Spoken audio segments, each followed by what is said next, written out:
Good morning dear students. Protein संश्लेषण यानी कि ट्रांसलेशन की जो प्रक्रिया थी उसका जो नेक्स्ट स्टेप है वो है पॉलीपेप्टाइड श्रृंखला का संश्लेषण, और उसके अंदर भी 3 स्टेप होती है। फर्स्ट होती है पॉलीपेप्टाइड श्रृंखला के संश्लेषण का समारंभन यानी इनिशिएशन, दूसरी स्टेप होती है पॉलीपेप्टाइड श्रृंखला का दीर्घीकरण, और तीसरी स्टेप होती है पॉलीपेप्टाइड श्रृंखला का समापन। अब इसमें से जो हमारी फर्स्ट स्टेप है समारंभन इनिशिएशन, इसको हम देखते हैं। यानी पॉलीपेप्टाइड श्रृंखला का समारंभन कैसे होता है, यानी ट्रांसलेशन प्रक्रिया कैसे स्टार्ट होती है, उसको हम देखते हैं। तो इस ट्रांसलेशन की प्रक्रिया को स्टार्ट करने के लिए कुछ फैक्टर की ज़रूरत होती है, जिसे हम समारंभक कारक या इनिशिएशन फैक्टर कहते हैं।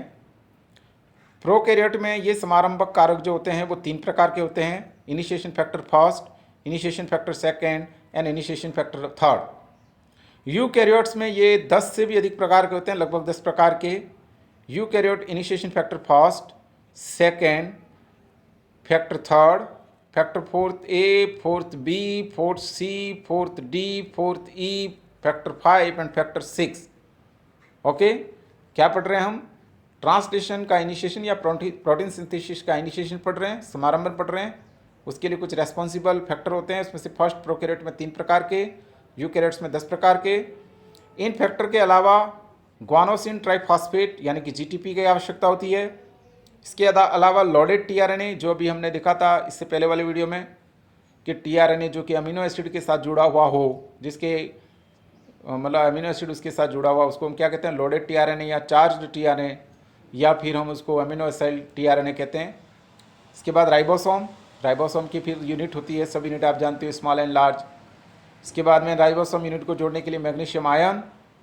इसके बाद में जो मेन सबसे इंपॉर्टेंट एमआरएनए, ये एमआरएनए जो होता है वो एक टेम्पलेट के रूप में काम करता है, क्योंकि सारे कोड तो उसी में यही तो तय करेगा कि कौन सा अमीनो अम्ल कब आएगा, फर्स्ट में कौन आएगा, सेकंड कौन आएगा, थर्ड कौन आएगा, उसका क्रम क्या रहेगा, उसको उस क्रम को निर्धारित तो यही करेगा एमआरएनए।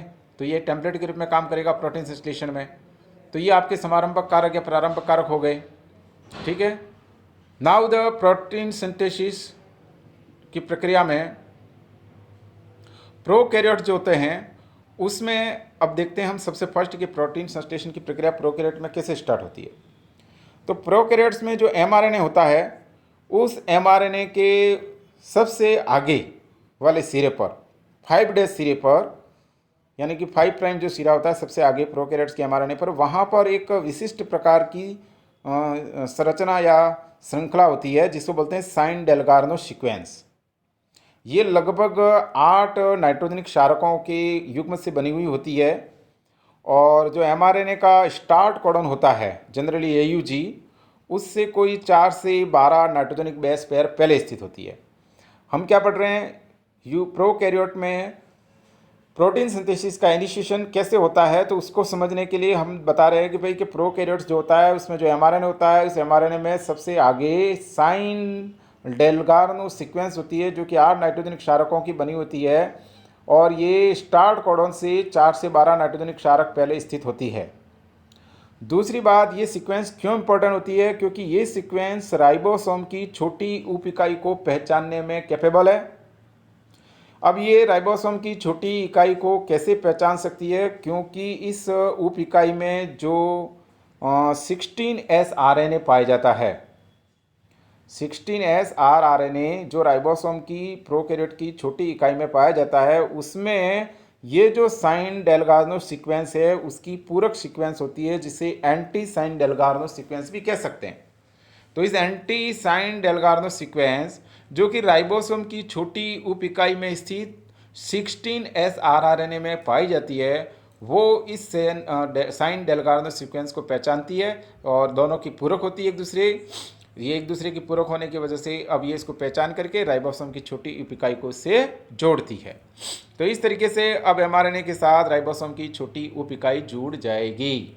क्लियर हुआ? पहले कौन सी इकाई जुड़ी? छोटी उप इकाई, ठीक।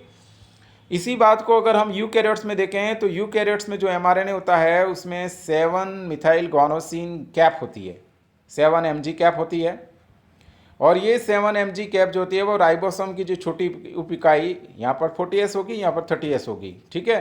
तो ये जो छोटी उप इकाई है 40S, उसको पहचानती है। क्यों पहचान सकती है? क्या सामर्थ्य है इसमें? क्योंकि जो राइबोसोम की छोटी उप इकाई यूकैरियोट्स में पाई जाती है उसके अंदर 18S rRNA पाया जाता है। वो उस 18S rRNA में इस 7 मिथाइल गॉनोसिन की पूरक सीक्वेंस होती है, इसलिए उसको पहचान सकती है। ठीक है, इसलिए उसको पहचान करके इस राइबोसोम की छोटी उप इकाई को mRNA के साथ जोड़ सकती है। तो कुल मिलाकर के हमारे यहाँ पर इस प्रक्रिया को स्टार्ट होने के लिए जो साइन चाहिए थे वो हमने देखा कि प्रोकैरियोट में साइन डेल्गार सीक्वेंस होती है और यूकैरियोट में 7 मिथाइल गॉनोसिन कैप होती है।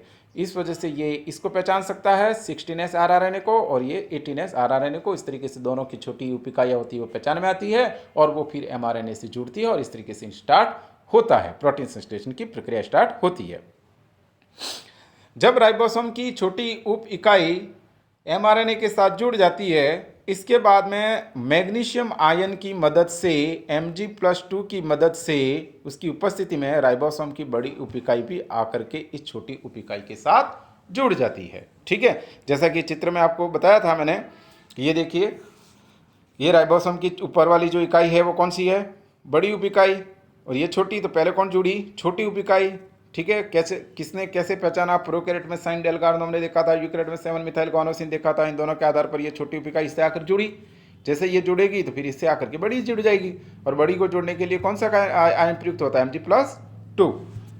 ठीक है, तो यहाँ तक की बात समझ में आ गई। अब हम देखते हैं इनिशिएशन की प्रक्रिया में आगे क्या होता है। तो अगली बात यह है कि जो समारंभन की प्रक्रिया होगी, इनिशिएशन की प्रक्रिया, उसमें सबसे पहले ये उप इकाइयाँ आपस में जुड़ गई ना। अब हमने ये भी देखा था कि जो राइबोसोम की बड़ी उप इकाई होती है उस पर 3 स्थल होते हैं, A site, P site and E site. तो अब सबसे पहले क्या होगा, इस प्रक्रिया में एक विशिष्ट एमिनो एसिड टीआरएनए राइबोसोम की छोटी इकाई के साथ जुड़ता है, फिर आकर के उसकी पी साइट से जुड़ता है, मतलब। ठीक है, तो पी साइट से जुड़ेगा। अब कौन सा अमीनो एसिड टीआरएनए आकर के जुड़ेगा, तो सबसे पहले वही जुड़ेगा जो AUG कोडॉन के अकॉर्डिंग हो, क्योंकि AUG कोडॉन जो होता है वो समारंभन कोडॉन होता है mRNA का। तो mRNA का जो समारंभन कोडॉन है उसका एंटी कोडॉन टीआरएनए में होगा, और इस अकॉर्डिंग वो टीआरएनए अमीनो अम्ल को कैप्चर करेगा, उसके अटैचमेंट साइट से जोड़ेगा। और वो कौन सा, AUG का कौन सा अमीनो अम्ल होता है, मिथायोनिन। इस तरीके से किसी प्रोटीन संश्लेषण में पहला अमीनो एसिड कौन सा होगा, मिथायोनिन। ठीक है, तो इस प्रकार पॉलीपेप्टाइड श्रृंखला का जो समारंभन होता है वो हमेशा कौन से अमीनो एसिड से होगा, मिथायोनिन। क्यों, क्योंकि वो mRNA में पहला कोडॉन AUG है। ठीक है, तो ये इस तरीके से AUG क्या हो गया, समारंभन कोडॉन, और पहला अमीनो अम्ल कौन हो गया, मिथायोनिन। और ये प्रक्रिया जो होगी वो कौन सी सिरे से स्टार्ट होगी, 5 प्राइम सिरे से। ठीक है, प्रोकैरियोट में ये जो मिथायोनिन होता है वो मिथायोनिन फॉर्मेलाइन रूप में होता है, उसका डेरिवेटिव्स के रूप में होता है, इसको फॉर्मेलाइन मिथायोनिन कहते हैं। इसलिए इस टीआरएनए को हम टीआरएनए मिथायोलिन फॉर्मेलेटेड बोलते हैं। ठीक है, तो ये हो गई प्रक्रिया। तो इस तरीके से पहला जो टीआरएनए अणु होगा वो कहाँ पर आकर के जुड़ेगा, पी स्थल पर। पी स्थल कहाँ है, राइबोसोम की बड़ी इकाई पर। तो इस तरीके से first tRNA, charge tRNA, loaded tRNA, amino acid tRNA कहाँ आकर के जुड़ा, पी स्थल पर। और उस समय ए स्थल कैसा होगा, खाली। तो अब यहाँ प्रक्रिया स्टार्ट हो गई। ठीक है, पी स्थल पर जैसे ही चार्ज टीआरएनए जुड़ा तो आपके प्रोटीन संश्लेषण की प्रक्रिया स्टार्ट। अब ए स्थल अभी खाली है, जैसे ही ए स्थल पर कोई अमीनो एसिड टीआरएनए आकर के जुड़ेगा तो फिर ये श्रृंखला का दीर्घीकरण प्रारंभ हो जाएगा। ठीक है, तो चित्र को बाद में बताता हूँ, एक बार यहाँ से देख लें आप। चलो एक बार, चलिए ये आपके यहाँ चित्र ही देख लो। चलो, तो पहला टीआरएनए अणु या लोडेड टीआरएनए अणु आकर कहाँ जुड़ा, यहाँ पर इस पी साइड पे। अगला आकर के कहाँ जुड़ेगा, ए साइड पे। ठीक है, ये ध्यान रखना, हमेशा फर्स्ट पी पे, सेकंड ए पे। अब ये पी और ए पे दोनों अमीनो एसिड आ गए तो फिर इन दोनों के बीच में कौन सा बॉन्ड बनेगा, पेप्टाइड बॉन्ड। अब ये पी वाला जो होगा वो कहाँ चला जाएगा, ई पर। इस तरीके से ये बाहर निकल गया, क्लियर। और ए वाला कहाँ आ गया, पी पर। ठीक है, और ए की जगह क्या हो गई, खाली। अब यहाँ पर क्या आएगा, नया टीआरएनए। और इस तरीके से ये राइबोसोम इसके ऊपर आगे चलेगा, ट्रांसलोकेट होगा, ट्रांसलोकेज की सहायता से। किधर से किधर, 5 से 3 प्राइम की तरफ। क्लियर है, ठीक। तो इसको हम यहाँ देखते हैं। अब देखिए, इसको बोलते हैं दीर्घीकरण की प्रक्रिया। इनिशिएशन प्रक्रिया हो गई हमारी पूरी। दीर्घीकरण की प्रक्रिया, दीर्घीकरण की प्रक्रिया में सबसे पहले राइबोसोम के पी साइट पर जो टीआरएनए जुड़ा हुआ था और उस समय ए साइट खाली थी, इनिशिएशन प्रक्रिया में हमने देखा था, उस ए साइट पर अब कोई नया टीआरएनए, एमिनो एसिड टीआरएनए आकर के जुड़ेगा, ठीक है, और इस समय जीटीपी उसकी मदद करेगी। उस समय ये जो ए साइट पर टीआरएनए आकर के जुड़ता है और पी पर पहले से स्थित है, तो ए और पी के बीच में बॉन्ड बनेगा, ठीक है ना।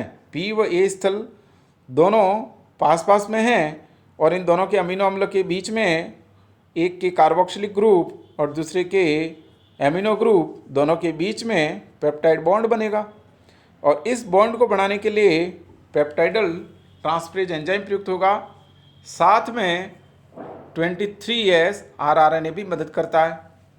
चूँकि 23S rRNA इस प्रक्रिया में मदद कर रहा है, इसलिए इसको हम राइबोजाइम भी कहते हैं, ठीक है। तो इस प्रक्रिया में दीर्घीकरण में क्या हुआ, पॉलीपेप्टाइड श्रृंखला बढ़ रही है।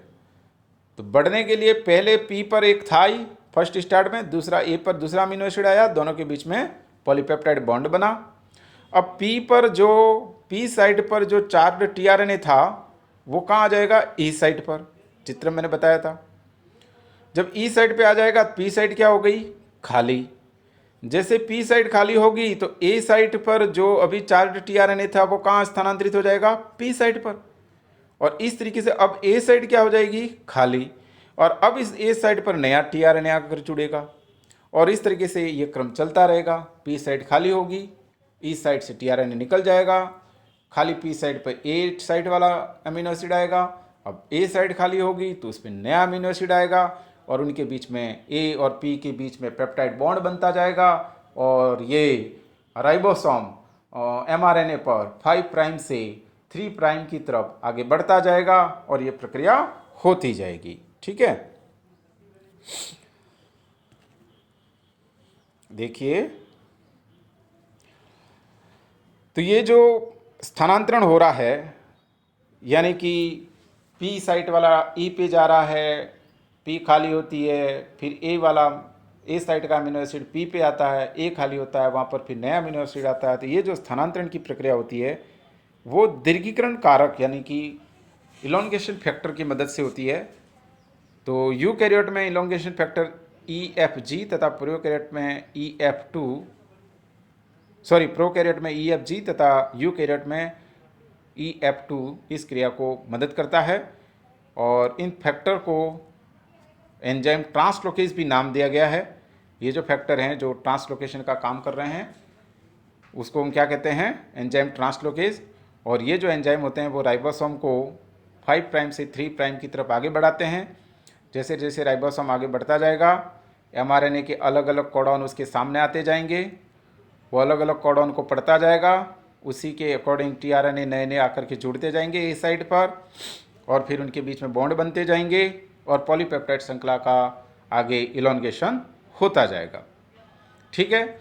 जब पॉलीपेप्टाइड श्रृंखला का इलोंगेशन कंप्लीट हो जाएगा, देन फाइनली उसका जो एन टर्मिनल्स होता है वहाँ से यूकैरियोट में मिथायोनिन और प्रोकैरियोट में फॉर्मुलिन जो मिथायोनिन है वो एंजाइम की मदद से पृथक कर दिए जाते हैं। तो इस तरीके से आपके ये 2 स्टेप कंप्लीट होती है प्रोटीन सिंथेसिस की। फर्स्ट इनिशिएशन और सेकंड इलोंगेशन। नेक्स्ट वीडियो में हम देखते हैं ट्रांसलेशन की प्रक्रिया का टर्मिनेशन कैसे होता है।